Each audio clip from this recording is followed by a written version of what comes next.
નમસ્કાર દર્શક મિત્રો, @ગુજરાતમાં આપનું સ્વાગત છે। લોકસભાના પરિણામ બાદ પણ આમ આદમી પાર્ટીના ડેડિયાપાડાના ધારાસભ્ય ચેતર વસાવા નાગરિકો માટે સતત તંત્રની સામે લડત આપી રહ્યા છે। એક બાદ એક અનેક મુદ્દે તંત્રને ઘેરી રહ્યા છે અને હવે ફરી એકવાર ચેતર વસાવા આક્રમક મૂડમાં જોવા મળ્યા। હાલમાં ચેતર વસાવાએ ભરૂચ જિલ્લાનો નેત્રંગ જે સામૂહિક આરોગ્ય કેન્દ્ર છે તેના પર હલ્લાબોલ કર્યો હતો। સામૂહિક કેન્દ્રમાં ચાલતી પોલબાજીની પોલ ખુલ્લી પાડી હતી તો આની સાથે જ દર્દીઓને અહીંયા કેમ હાલાકી પડી રહી છે તે અંગે પણ પર્દાફાશ કર્યો હતો।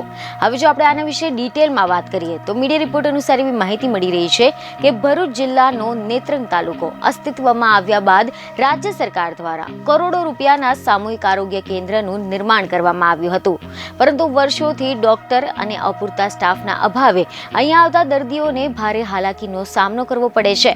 સામૂહિક આરોગ્ય કેન્દ્રમાં સોનોગ્રાફી અને એક્સરે મશીન તો છે, પરંતુ તેને ઓપરેટ કરનાર કાયમી જે ટેકનિશિયન છે તેઓ નથી। એટલું જ નહીં, 3 ડોક્ટરની જગ્યા પર વર્ષોથી ખાલી પડી છે।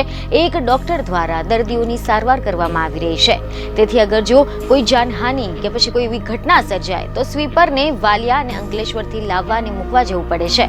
આ બધા કારણોસર કલાકો સુધી મૃતદેહ રજડી પડે છે। આ અંગેની જાણ ડેડિયાપાડાના આમ આદમી પાર્ટીના ધારાસભ્ય ચેતર વસાવાને થતા કોંગ્રેસના શેરખાન પઠાણ અને આમ આદમી પાર્ટીના કાર્યકરો સાથે નેત્રંગ સામૂહિક આરોગ્ય કેન્દ્રના મુખ્ય તબીબ સાથે અને દરેક વોર્ડ અને દર્દીની મુલાકાત કરી હતી। જે દરમિયાન ધારાસભ્ય ચેતર વસાવાએ એવી જાણકારી આપી કે સામૂહિક આરોગ્ય કેન્દ્રમાં ડોક્ટર સ્ટાફ નહીં હોવાથી દર્દીઓને ભારે તકલીફનો સામનો કરવો પડી રહ્યો છે। જ્યારે 3 ડોક્ટર સહિતનો જે સ્ટાફ ભરતી કરવા માટે સરકારમાં રજૂઆત કરવામાં આવશે અને આની સાથે જ ન્યાય નહીં થાય તો ચેતર વસાવાએ આંદોલનની પણ ચીમકી ઉચ્ચારી હતી। બીજને ખબરો સાથે ફરી મળીશું। ધન્યવાદ।